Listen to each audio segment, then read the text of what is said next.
নমস্কার বন্ধুরা, সকলকে স্বাগত জানাই। আজকে সজনে ডাঁটা আর মিষ্টি কুমড়ো দিয়ে একটি নিরামিষ সবজি তৈরি করে দেখাবো। এখানে নিয়েছি সজনে ডাঁটা, আলু, মিষ্টি কুমড়ো, পটল আর টমেটো। এখানে আপনারা নিজেদের পছন্দ মতো সবজিও কিন্তু অ্যাড করতে পারেন।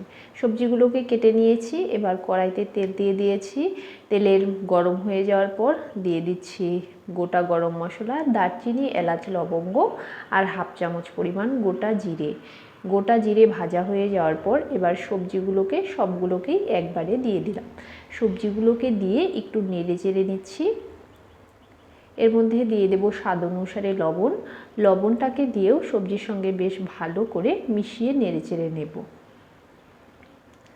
লবণ দিয়ে একটু নেড়ে চেড়ে নেওয়ার পর সামান্য একটু জল দিয়ে দিলাম। এবার একটি ঢাকনার সাহায্যে ঢাকা দিয়ে দেব।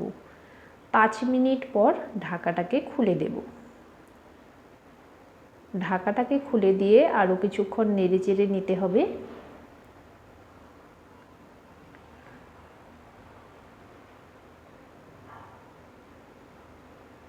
এবার এর মধ্যে যা মশলা দেওয়ার তা দিয়ে দেব।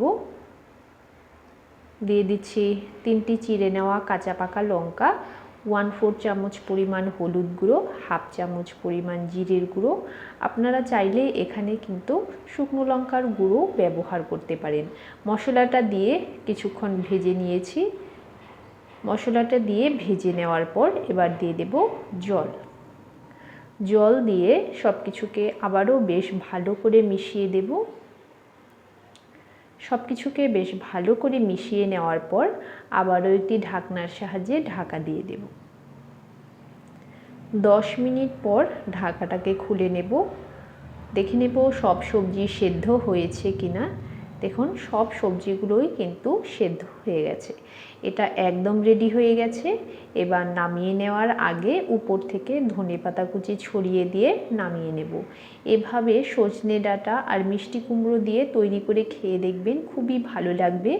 যে কোনো নিরামিষ দিনেই কিন্তু তৈরি করে নিতে পারবেন। এটা একদম রেডি হয়ে গেছে। এবার নামিয়ে গরম গরম ভাতের সঙ্গে সার্ভ করে নিলেই হবে। এটা কিন্তু ভাত, রুটি সব কিছুর সঙ্গেই খেতে পারবেন। আর যদি রেসিপিটি ভালো লেগে থাকে তবে একটি লাইক করে দেবেন, কমেন্ট করে জানাবেন কেমন হলো। আর অবশ্যই একবার এভাবে তৈরি করে খান। আর আমার চ্যানেলে নতুন বন্ধু হয়ে থাকলে তবে প্লিজ চ্যানেলটি সাবস্ক্রাইব করে রাখবেন। তবে আজকে এখানেই শেষ করছি। ধন্যবাদ।